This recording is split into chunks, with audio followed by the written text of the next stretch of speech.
Hi friends, എല്ലാവരും സുഖമാണെന്ന് വിശ്വസിക്കുന്നു. ഇന്ന് നമ്മൾ ടിപ്സ് ആൻഡ് ട്രിക്സ് ഉപയോഗിച്ച് ഇൻജെക്ഷൻസ്, ഇൻഫ്യൂഷൻസ് ആൻഡ് ഹൈഡ്രേഷൻസ് എങ്ങനെ എളുപ്പത്തിൽ പഠിക്കാമെന്ന് നോക്കാം. ഈ വീഡിയോയിലൂടെ നമ്മൾ നോക്കാൻ പോകുന്ന topics types of infusions and injections, hierarchy, coding guidelines, tips and tricks with sample charts. ഒന്നാമതായി, ഏതെങ്കിലും ഇൻജെക്ഷൻ ഓർ ഇൻഫ്യൂഷൻ പ്രൊവൈഡേഴ്സോ അല്ലെങ്കിൽ നഴ്സ് അഡ്മിനിസ്ട്രേഷനായി ആശുപത്രിയിൽ വരുന്ന രോഗി അവർ തെറപ്പി, പ്രൊഫൈലാക്റ്റിക്, ഡയഗ്നോസ്റ്റിക് ആവശ്യത്തിനായി വന്നതാണോ അതോ ക്യാൻസർ ചികിത്സയ്ക്കായി വന്നതാണോ എന്ന് പരിശോധിക്കും. അതിനാൽ ഈ ഇൻജെക്ഷൻസ് ആൻഡ് ഇൻഫ്യൂഷൻസ് രണ്ട് തരങ്ങളായി തിരിച്ചിരിക്കുന്നു. ഇപ്പോൾ തെറപ്പറ്റിക് ട്രീറ്റ്മെന്റിലേക്ക് വന്നാൽ, ഒന്നാമതായി ഹൈഡ്രേഷൻ എന്താണെന്ന് നമ്മൾ നോക്കാം. നിങ്ങൾ ആശുപത്രിയിൽ പോകുമ്പോഴെല്ലാം കുറച്ച് ഡീഹൈഡ്രേഷൻ സംഭവിക്കുമ്പോൾ ഡോക്ടർമാർ ഇലക്ട്രോലൈറ്റുകളോ ഫ്ലൂയിഡ്സോ നൽകും. ഇൻട്രാവീനസ് റൂട്ടിലൂടെ നിങ്ങളുടെ ശരീരത്തെ ഹൈഡ്രേഷൻ ചെയ്യും. ഇതാണ് നമ്മൾ ഹൈഡ്രേഷൻ എന്ന് പറയുന്നത്. ഇതൊരു ഇൻഫ്യൂഷൻ കൂടിയാണ്, പക്ഷേ മയക്കുമരുന്ന് ഇല്ലാതെ. സാധാരണമായി ഇവ പ്രീ പാക്കേജ്ഡ് ഫ്ലൂയിഡ്സ് ആയ NaCl, KCl മുതലായവയാണ്. ഈ ഹൈഡ്രേഷൻ കോഡ് ചെയ്യുന്നതിന് അവർ എത്ര സമയം സാലൈൻ ഇൻഫ്യൂസ് ചെയ്തിട്ടുണ്ട് എന്ന് പരിശോധിക്കേണ്ടതുണ്ട്. ഇനി കോഡിലേക്ക് വന്നാൽ, ആദ്യത്തെ 1 മണിക്കൂർ ഹൈഡ്രേഷന് 96360 നൽകേണ്ടതാണ്. ആൻഡ് ഓരോ അധിക മണിക്കൂറിലും ഒരു ആഡ് ഓൺ കോഡാണ് 96361. ഇനി സാമ്പിൾസ് നോക്കാം. രോഗിക്ക് രാവിലെ 10 മണി മുതൽ 1 മണി വരെ, അതായത് 3 മണിക്കൂർ NaCl ലഭിച്ചാൽ ഇവിടെ നമ്മൾ 96360 ആൻഡ് 96361 × 2 കോഡുകൾ നൽകാം. ആദ്യത്തെ 1 മണിക്കൂറിന് 96360 കോഡ് നൽകുക ആൻഡ് എക്സ്ട്രാ 2 മണിക്കൂറിന് 96361 × 2 നൽകുക. അടുത്ത സാമ്പിൾ നോക്കാം. ഇതിൽ രോഗിക്ക് രാവിലെ 11 മണി മുതൽ 11:20 വരെ, അതായത് 20 മിനിറ്റിന് NaCl ലഭിക്കുന്നു. So CPT code 96360. ഡിസ്ക്രിപ്ഷൻ അനുസരിച്ച് ഈ കോഡ് നൽകുന്നതിന് നമുക്ക് കുറഞ്ഞത് 31 മിനിറ്റ് ഉണ്ടായിരിക്കണം. സോ നമ്മൾ 31 മിനിറ്റിനുള്ളിൽ ഹൈഡ്രേഷൻ കോഡ് ബിൽ ചെയ്യാൻ പാടില്ല. അടുത്ത ഉദാഹരണം, ഇവിടെ NaCl രോഗിക്ക് രാവിലെ 11 മുതൽ 12:30 വരെ നൽകിയിട്ടുണ്ട്. അതിനാൽ 96360 കോഡ് ആദ്യത്തെ 1 മണിക്കൂർ ഹൈഡ്രേഷന് നൽകണം. അടുത്ത 30 മിനിറ്റിന് ചെയ്യരുത്. ആഡ് ഓൺ കോഡ് ബിൽ ചെയ്യുന്നതിന് നമുക്ക് കുറഞ്ഞത് 31 മിനിറ്റ് എങ്കിലും വേണം. ഇപ്പോൾ ഓർമ്മിക്കാനുള്ള ടിപ്സ് നോക്കാം. 31 മിനിറ്റിന്റെ താഴെ ഹൈഡ്രേഷൻ കോഡ് ചെയ്യരുത്. കോഡ് നൽകുന്നതിന് ഒരു ആഡ് ഓൺ കോഡിന് പോലും 31 മിനിറ്റ് ആവശ്യമാണ്. ഇൻഫ്യൂഷൻ സമയത്ത് ഒരേ സമയം ഹൈഡ്രേഷൻ കോഡ് ചെയ്യരുത്. KVO, saline flush, heparin locks ഹൈഡ്രേഷനായി കോഡ് ചെയ്യരുത്. അടുത്തത് ഇൻഫ്യൂഷൻ എന്താണെന്ന് നോക്കാം. നോർമൽ സാലൈനിൽ ഡ്രഗിനോടൊപ്പം ചേർത്താൽ നമ്മൾ അതിനെയാണ് ഇൻഫ്യൂഷൻ എന്ന് പറയുന്നത്. ഉദാഹരണത്തിന് ബനാന ബാഗ്സ്, ആന്റി എമറ്റിക്സ്, ആന്റിബയോട്ടിക്സ് തുടങ്ങിയവയാണ്. കോഡ് ക്ലാസിഫിക്കേഷൻ ഇപ്പോൾ നോക്കാം. ഹൈഡ്രേഷൻ പോലെ തന്നെ ഇൻഫ്യൂഷൻസും കോഡ് ചെയ്യുന്നതിനുള്ള സമയം നമ്മൾ പരിശോധിക്കണം. ആദ്യത്തെ മരുന്ന് 1 മണിക്കൂർ നൽകിയാൽ നമ്മൾ 96365 കോഡ് നൽകണം. ആദ്യത്തെ 1 മണിക്കൂറിന് ശേഷം അതേ മരുന്ന് തുടരുകയാണെങ്കിൽ ആഡ് ഓൺ കോഡ് 96366 നൽകുക. ആദ്യത്തെ മരുന്ന് പൂർത്തിയായതിനു ശേഷം രണ്ടാമത്തെ മരുന്ന് ഇൻഫ്യൂസ് ചെയ്താൽ 96367 കോഡ് നൽകുക. അത് സീക്വൻഷ്യൽ ഡ്രഗ് ആണ്. 2 അതിലധികമോ മരുന്നുകൾ ഒരേ സമയം നൽകുമ്പോൾ നമ്മൾ അതിനെ കൺകറന്റ് ഇൻഫ്യൂഷൻ എന്ന് വിളിക്കുന്നു. പിന്നെ അതിന്റെ കോഡ് 96368 ആണ്. ഉദാഹരണം ഇപ്പോൾ നോക്കാം. രാവിലെ 10 മണി മുതൽ 12 വരെ രോഗിക്ക് ഡ്രഗ് എ, പിന്നെ 12 മുതൽ 1 മണി വരെ ഡ്രഗ് ബി നൽകിയാൽ അതിന് നമ്മൾ 96365, 96366 ആൻഡ് 96367 കോഡ് നൽകണം. 10 മണി മുതൽ 11 മണി വരെ ഉള്ള ഡ്രഗ് എക്ക് കോഡ് 96365 നൽകുക. പിന്നെ 11 മുതൽ 12 വരെ ആഡ് ഓൺ കോഡ് 96366 നൽകുക. ആൻഡ് പുതിയ ഡ്രഗിനായി 12 മുതൽ 1 വരെ കോഡ് 96367 നൽകുക. ഇൻഫ്യൂഷൻസിനെ നമ്മൾ IVPB എന്നും വിളിക്കാം. എന്ന് വച്ചാൽ ഇൻട്രാവീനസ് പിഗ്ഗി ബാഗ്. ഒരു പ്രൈമറി ഇൻഫ്യൂഷൻ ഇതിനകം ആരംഭിക്കുമ്പോൾ ഡ്രഗ് മിക്സ്ഡ് സൊല്യൂഷൻ സെക്കൻഡറി ലൈനിലൂടെ ഒഴുകുന്ന ഒരു ഇൻഫ്യൂഷൻ കൂടിയാണിത്. വിറ്റാമിൻസും മിനറൽസും അടങ്ങിയ ഒരു IV ഫ്ലൂയിഡ്സ് ഇൻഫ്യൂഷനാണ് ബനാന ബാഗ്. ഇതിൽ സാധാരണഗതിയിൽ thiamine, folic acid and magnesium sulphate എന്നിവ അടങ്ങിയിട്ടുണ്ട്. മാത്രമല്ല, മനുഷ്യ ശരീരത്തിലെ പോഷകക്കുറവുകളും കെമിക്കൽ ഇംബാലൻസും പരിഹരിക്കാൻ ഉപയോഗിക്കുന്നു. ആ സൊല്യൂഷന് മഞ്ഞ നിറമുണ്ട്. അതിനാൽ നമ്മൾ അതിനെ ബനാന ബാഗ് എന്ന് വിളിക്കുന്നു. ഇപ്പോൾ ഓർമ്മിക്കാനുള്ള ടിപ്സ് നോക്കാം. കുറഞ്ഞത് 16 മിനിറ്റ് സമയത്തേക്ക് നൽകിയ ഇൻഫ്യൂഷൻസ് മാത്രം കോട്ട് ചെയ്യുക. ഇല്ലെങ്കിൽ ഇൻട്രാവീനസ് പുഷ് IVP ആയ ഇൻഫ്യൂഷൻസ് കോട്ട് ചെയ്യുക. ഇതിനെക്കുറിച്ച് നമ്മൾ നെക്സ്റ്റ് ടോപ്പിക്കിൽ നോക്കാം. ഒരു ഇൻഫ്യൂഷന് സ്റ്റോപ്പ് സമയം നൽകിയിട്ടില്ലെങ്കിൽ നമ്മൾ അതിനെ IVP എന്ന് കണക്കാക്കണം. ഇൻഫ്യൂഷൻ കൺകറന്റ് ആണോ ഓർ സീക്വൻഷ്യൽ ആണോ എന്ന് പരിശോധിക്കുക. കോൺകറന്റ് ഇൻഫ്യൂഷൻ സേവന തീയതിയിൽ ഒരു തവണ മാത്രമേ അതിന്റെ $0 വാല്യൂ കോഡ് ആയി കോഡ് ചെയ്യാവൂ. ഇപ്പോൾ IV പുഷ് എന്താണെന്ന് നോക്കാം. IV പുഷ് ഒരു തെറപ്പറ്റിക്, പ്രൊഫൈലാക്ടിക് അല്ലെങ്കിൽ ഡയഗ്നോസ്റ്റിക് ഡ്രഗിന്റെ IV അഡ്മിനിസ്ട്രേഷൻ മാത്രമാണ്. അത് 15 മിനിറ്റോ അതിൽ കുറവോ പ്രവർത്തിക്കുന്നു. ഇവിടെ സമയം ഒരു പ്രധാന ഘടകമല്ല. കോഡുകളുടെ ക്ലാസിഫിക്കേഷൻ ഇനി പറയുന്നതായിരിക്കും. നൽകിയ ആദ്യത്തെ ഡ്രഗിന് 96374 കോഡ് നൽകുക. പിന്നെ സീക്വൻഷ്യൽ അല്ലെങ്കിൽ പുതിയ ഡ്രഗിന് കോഡ് 96375. ഒരേ ഡ്രഗ് ആവർത്തിച്ചാൽ 96376 കോഡ് ഉപയോഗിക്കണം. ഇനി ഉദാഹരണം നോക്കാം. രോഗിക്ക് രാവിലെ 10:30 മണിക്ക് ഡൈക്ലോഫീനാക്, പിന്നെ 10:45 ആട്രോപൈൻ, വീണ്ടും 10:55 ഡൈക്ലോഫീനാക് ലഭിക്കുന്നു. സോ ഇവിടെ ആദ്യത്തെ ഡ്രഗിനായി കോഡ് 96374ഉം പുതിയ ഡ്രഗിന് 96375 കോഡ് നൽകണം. വീണ്ടും ഡൈക്ലോഫീനാക് ആവർത്തിച്ചു. പക്ഷേ നമ്മൾ ഇത് ബിൽ ചെയ്യരുത്. കാരണം രണ്ട് ഒരേ ഡ്രഗിനിടയിൽ കുറഞ്ഞത് 30 മിനിറ്റ് ഇടവേള ഉണ്ടായിരിക്കണം. ഇനി ഓർമ്മിക്കാനുള്ള ടിപ്സ് നോക്കാം. നിങ്ങൾക്ക് IV പുഷ് കോഡ് ചെയ്യണമെങ്കിൽ അവസാന സമയം പരിശോധിക്കേണ്ടതില്ല. ആൻഡ് നിങ്ങൾക്ക് അതേ IV പുഷ് വീണ്ടും കോഡ് ചെയ്യണമെങ്കിൽ മിനിറ്റ് ടൈം ഗ്യാപ്പ് 30 മിനിറ്റ് ആയിരിക്കണം. സമയം പാലിച്ചില്ലെങ്കിൽ കോഡ് നൽകേണ്ടതില്ല. ഇനി ഇൻട്രാമസ്കുലർ ഇൻജെക്ഷൻ എന്താണെന്ന് നോക്കാം. ഇവിടെ ഡ്രഗിന്റെ അഡ്മിനിസ്ട്രേഷൻ വഴി മസിലിലേക്ക് ആയിരിക്കും.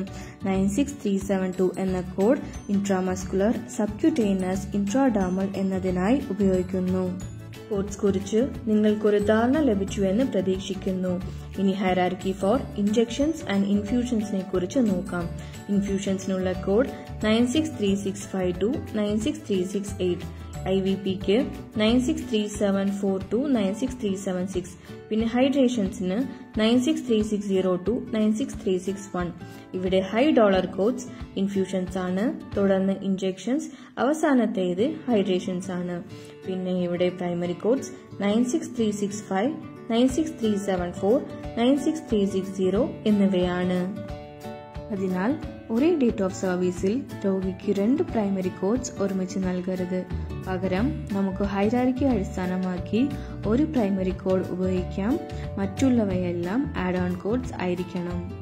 ഇനി 59 മോഡിഫയർ അല്ലെങ്കിൽ XU ഉപയോഗത്തിനെ കുറിച്ച് നോക്കാം. 2 ഡിഫറെന്റ് സൈറ്റുകൾ അല്ലെങ്കിൽ 2 ഡിഫറെന്റ് വിസിറ്റ്സിൽ 2 ഇൻഫ്യൂഷൻസ് അല്ലെങ്കിൽ ഇൻജെക്ഷൻസ് നൽകുമ്പോൾ നമ്മൾ 59 മോഡിഫയർ കൂട്ടിച്ചേർക്കണം. രോഗിക്ക് ഒരു IV drug and IM ലഭിക്കുമ്പോഴും 59 modifiers IM ഉപയോഗിച്ച് കൂട്ടിച്ചേർക്കുക. കാരണം അതിന് $low വാല്യൂ ആണ്. ഇനി പോർട്ട് ഫ്ലഷ് എന്താണെന്ന് നോക്കാം. ഡ്രഗ് ഡെലിവറി സിസ്റ്റംസിനായി ഇംപ്ലാന്റ് ചെയ്ത വീനസ് ആക്സസ് ഡിവൈസിന്റെ ഇറിഗേഷൻ ആണിത്. പോർട്ട് ഫ്ലഷിനായി മാത്രം വരുന്ന രോഗി ആ വിസിറ്റിൽ ഒരു EM സർവീസും ഇല്ലെങ്കിൽ 96523 കോഡ് ഉപയോഗിക്കുക. ഒരു കാത്തറ്റർ അല്ലെങ്കിൽ പോർട്ട് ഡീക്ലോട്ടിങ്ങിന് വരുന്ന രോഗിക്ക് 36593 കോഡ് ഉപയോഗിക്കണം. ഇതൊരു തെറപ്പി ആയതിനാൽ. അടുത്തതായി കീമോതെറപ്പി നോക്കാം. കോഡ്സ് 96401 തൊട്ട് 96549 വരെ ഉണ്ട്. കൂടാതെ ഈ കോഡുകളെ ഇൻഫ്യൂഷൻസും ഇൻജെക്ഷൻസും പോലെ തന്നെ തരം തിരിക്കുന്നു. നിങ്ങൾക്ക് ഓൺകോളജി ഡിപ്പാർട്ട്മെന്റിലേക്ക് പോകണമെങ്കിൽ ഈ കോഡുകൾ വളരെ പ്രധാനപ്പെട്ട പങ്ക് വഹിക്കുന്നു. ഈ കോഡുകളെ കുറിച്ച് കൂടുതൽ അറിയാൻ ദയവായി ഞങ്ങളുടെ വെബ്സൈറ്റ് സന്ദർശിക്കുക. ഇനി hierarchy of injections and infusions നോക്കാം. രോഗിക്ക് ഒന്നിലധികം IV chemo and non chemo ഒരേ തീയതിയിൽ ലഭിച്ചാൽ കീമോയെ ആദ്യം പിന്തുടരുക, തുടർന്ന് നോൺ കീമോ. അതിൽ സീക്വൻസ് ഈ പ്രകാരമാണ്: ആദ്യം നമ്മൾ കീമോതെറപ്പി ഇൻഫ്യൂഷൻസ് നൽകണം. തുടർന്ന് കീമോതെറപ്പി IV പുഷ്, തുടർന്ന് കീമോതെറപ്പി ഇഞ്ചെക്ഷൻസ്. ഇനി തെറപ്പറ്റിക്കിൽ നമ്മൾ പ്രൈമറിലി തെറപ്പറ്റിക് ഇൻഫ്യൂഷൻസ് നൽകണം, തുടർന്ന് IV പുഷ്, തുടർന്ന് ഇഞ്ചെക്ഷൻസ്, പിന്നെ ഹൈഡ്രേഷൻസ്. ഇനി സാമ്പിൾസ് നോക്കാം. ഇവിടെ ആശുപത്രിക്ക് വരുന്ന രോഗിക്ക് നഴ്സ് നോർമൽ സാലൈൻ 1135 മുതൽ 1235 വരെ നൽകുന്നു. ആൻഡ് വാൻകോമൈസിൻ ഫ്രം 1250 to 145, പിന്നെ അസിറ്റോമൈനോഫാൻ 150 to 25, പിന്നെ സൂഫ്രാൻ IV ഫ്രം 1220. ഇവിടെ നമ്മൾ 96365, 96375 × 2 ആൻഡ് 96361 കോഡ് നൽകണം. ഇപ്പോൾ റേഷനലൈസ് ചെയ്യാം. ഒന്നാമതായി നോർമൽ സാലൈൻ എന്ന് വച്ചാൽ ഹൈഡ്രേഷൻ 1 മണിക്കൂർ നൽകിയതിന് നമ്മൾ 96365 കോഡ് നൽകണം. പിന്നെ 1250 to 145 വാൻകോമൈസിൻ നൽകിയിട്ടുണ്ട്. ഇത് ഇൻഫ്യൂഷൻ ആയതുകൊണ്ട് 96365 കോഡ് നൽകണം. പിന്നെ അസിറ്റോമൈനോഫാൻ 150 to 25 വരെ നൽകിയിട്ടുണ്ട്. ഇതും ഇൻഫ്യൂഷനാണ്, പക്ഷേ ഇത് 16 മിനിറ്റിൽ താഴെയാണ്. അതിനാൽ നമ്മൾ അതിനെ IV പുഷായി കണക്കാക്കുകയും 96375 കോഡ് നൽകുകയും വേണം. പിന്നെ സോഫ്രാൻ സ്റ്റോപ്പ് ടൈം ഇല്ലാത്ത ഒരു IV ആണ്. ഇതും നമ്മൾ IV പുഷായി കണക്കാക്കണം. അതിനാൽ നമ്മൾ 96365, 96375 × 2, 96361 എന്നിവ നൽകണം. അടുത്ത സാമ്പിളിലേക്ക് വരാം. ഇവിടെ ആശുപത്രിക്ക് വരുന്ന രോഗിക്ക് മോർഫിൻ IV പുഷ്, വീണ്ടും മോർഫിൻ, പിന്നെ സോഫ്രാൻ ആൻഡ് KCL നൽകുന്നു. ഇപ്പോൾ ഉത്തരങ്ങൾ നോക്കാം. സോ ഇവിടെ 96374, 75, പിന്നെ 76 നൽകണം. ഇനി റേഷനലൈസ് ചെയ്യാം. ഇവിടെ 715 മോർഫിൻ നൽകി, അതിനാൽ 96374 കോഡ് നൽകുക.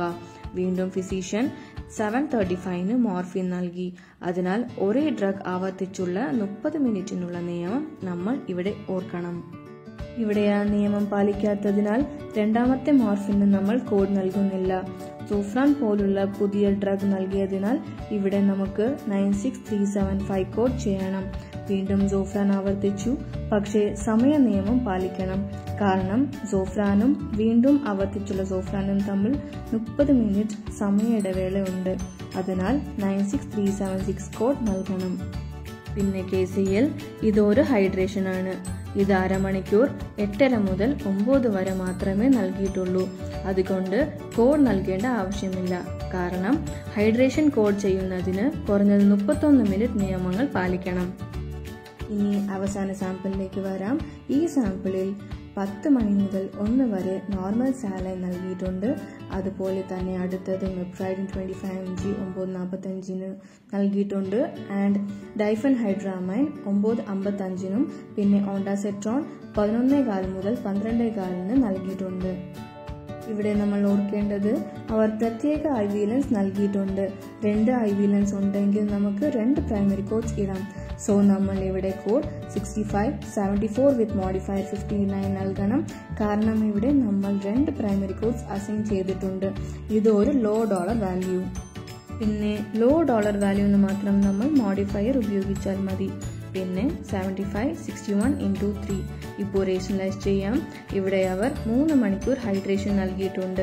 സോ നമ്മൾ 61 × 3 കോഡ് ചെയ്യും. അടുത്തത് IV പുഷ്. ഇത് പ്രൈമറി കോഡ് 74 വിത്ത് മോഡിഫയർ 59. കൂടാതെ അവർ ഒരു IV പുഷ് കൂടി നൽകി. അതിനാൽ ആഡ് ഓൺ കോഡ് 75 നൽകണം. കൂടാതെ 65 പ്രൈമറി കോഡായ ഓണ്ടാസെട്രോൺ ഒരു ഇൻഫ്യൂഷൻ ആണ്. സോ യെസ് ഫ്രണ്ട്സ്, സാമ്പിൾസ് പരിഹരിച്ച് നിങ്ങളുടെ ഉത്തരങ്ങളും അഭിപ്രായങ്ങളും കമന്റ് സെക്ഷനിൽ നൽകുക. ഇപ്പോൾ പറഞ്ഞതൊക്കെ നമ്മൾ വൺസ് മോർ റിവൈസ് ചെയ്യാം. So first of all, injections and infusions code ചെയ്യുമ്പോൾ ആദ്യം രോഗി കീമോ ഓർ നോൺ കീമോക്കായി വന്നതാണോ എന്ന് പരിശോധിക്കണം. വൺസ് കൺഫേം ചെയ്തിട്ട് ഹൈറാർക്കിയിലേക്ക് പോകുക. അതായത് 2 പ്രൈമറി കോഡ്സ് ഒരേ രോഗിയുടെ മെഡിക്കൽ റെക്കോർഡിൽ നമ്മൾ ചേർക്കാൻ പാടില്ല. ഇഫ് സോ, നിങ്ങൾ 2 പ്രൈമറി കോഡ്സ് നൽകണമെങ്കിൽ ചില സിറ്റുവേഷൻസിൽ നമ്മൾ 59 മോഡിഫയർ കൂട്ടിച്ചേർക്കേണ്ടതുണ്ട്. അടുത്തത് സ്റ്റാർട്ട് ടൈം ആൻഡ് സ്റ്റോപ്പ് ടൈമും നമ്മൾ ഇവിടെ ഓർക്കേണ്ടതാണ്. പിന്നെ EV ഫെസിലിറ്റി കോഡിലേക്ക് വന്നാൽ ഹൈഡ്രേഷൻസ്, ഇൻഫ്യൂഷൻസ് ആൻഡ് ഇൻജെക്ഷൻസ് ഒരു പ്രധാനപ്പെട്ട പങ്ക് വഹിക്കുന്നു. Thank you friends. നിങ്ങളുടെ career ED facility coding or ED professional കോഡിംഗിൽ അപ്ഗ്രേഡ് ചെയ്യണമെന്ന് ആഗ്രഹിക്കുന്നുവെങ്കിൽ തോട്ട് ഫ്ലോസിനെ ബന്ധപ്പെടുക. Get more videos on medical coding. Please subscribe to our channel. Don't forget to hit the bell icon. We will meet you soon on our next videos. Till then, thank you. Bye bye. Take care from Thought Flows.